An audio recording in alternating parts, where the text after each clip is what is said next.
Hello everybody. Today is Saturday, February the 8th, 2014. My name is Michael Wright and this is the weekend Elliottwave video. Just before going forward, please do pause the recording and read over the risk disclaimer.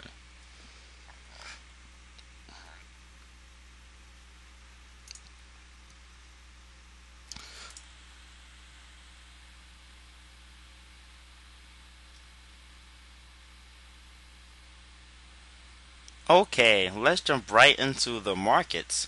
In terms of trading, a nice start to February.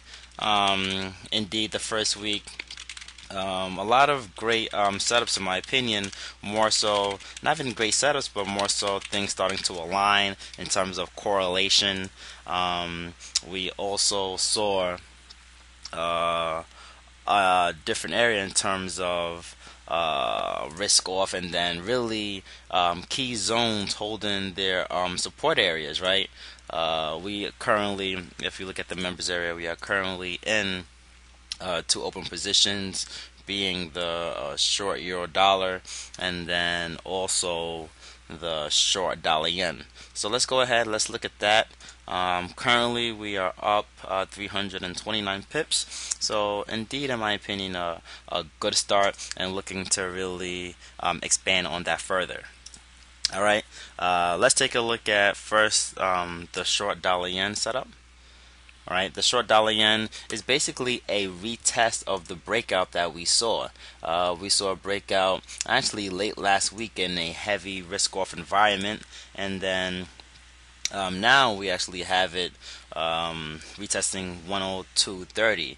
Now, for those who go ahead and actually watch a bunch of these videos week in and week out, you guys know, and I even did an article on the site. Actually, I can go ahead and show you guys that, because not even where we are at now, but where we were at about a little bit over a week ago.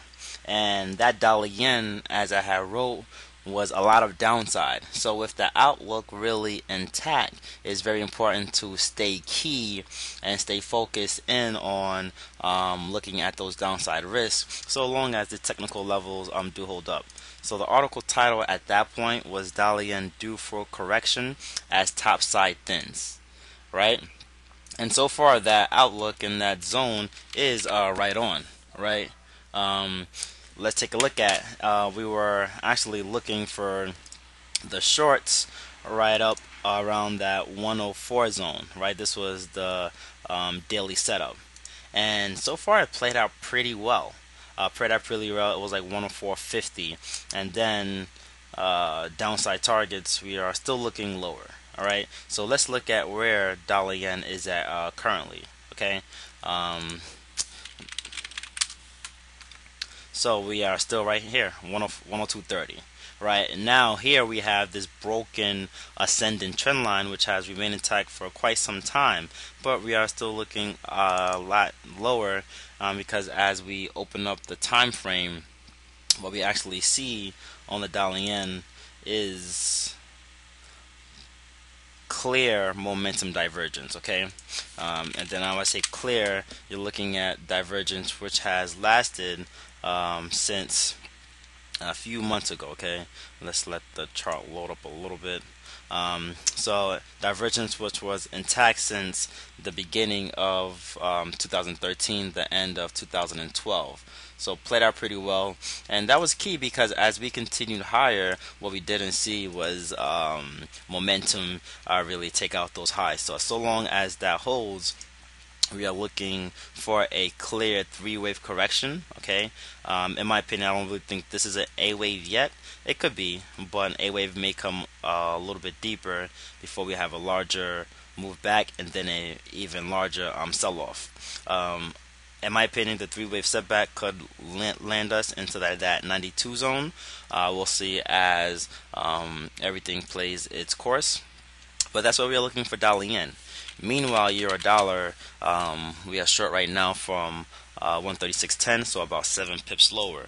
But if we look at the daily time frame, what we see here is the divergence. That's part 1. Part two is the measured move, the A equals C, and then obviously we did have some minor moves in between it as such. But nonetheless, though, so long as the 4-hour technical levels do go ahead and hold up, we actually still favor euro dollar for shorts. Okay, looking at the 4-hour chart, what we actually see is a descending trend line. We had a broken area here. I'm glad we didn't take that short on the retest here, but this is bigger because this spike actually squeezed out those who were early, in my opinion, and then we still have this resistance zone here. So now those people who try to short it, spiked up, they may actually flip around. I believe sentiment for the euro is just about 2, so about for every 2 traded short there's 1 long. Okay, so what we're looking forward to, or we're looking towards in the next couple of days, next couple of weeks, is for this to flip around. The reason why I say next couple of weeks is because my downside targets are pretty far. Being that we are up about 329 pips, if I could get to break even sooner than later, and this pair starts to break down, I won't be in a rush to really take profit. Okay, take profit in terms of take profit short periods, right? Short period could be 100 pips, could be 50 pips, whatever. Right, because if you look at the performance from this past week, we actually seen that we were actually taking profits a little bit earlier than normal, but it worked out well because the end result was a profit of 329 pips on the week. Now we could play the patient game, right? Play the patient game, even if it takes us into next month. Downside targets of about 132.50, which would be the ascending trend line, around there. As time progresses, maybe that line comes higher, but we're still looking at about 300 pips lower. Meanwhile, another good setup that I really do like is the dollar Swiss. Dollar Swiss is obviously the inverse of euro dollar, but they are both, in my opinion, playing out very similar. Okay, taking a look at the dollar Swiss on the 4-hour chart, what we actually see here is the pair being supported by the rising trend line. Okay, so if you see this is exactly the inverse of your dollar, and then you have upside targets of about 93.80 about. So that's very similar, or 93.50, around that zone, but very similar to what we see for euro dollar. Here, in terms of extensions, if I were to call this a wave, I would call this an A wave here, this top of about 91.50, the B wave of about 89, and then you actually see the 161 fib is about a little bit under 95. I'm not really going to target that far. But then we also have 92.60, which is the A equals C zone. So we'll see how that plays out. Another big factor that I don't want you guys to overlook. Actually, this is very interesting because the dollar Swiss, the open gap is just around the 100%. There's still an open gap on dollar Swiss that has yet to be filled. Alright, so pay attention to that. Something I'm gonna also start doing more frequently is giving you guys a breakdown of the trades. I think that's very, very important.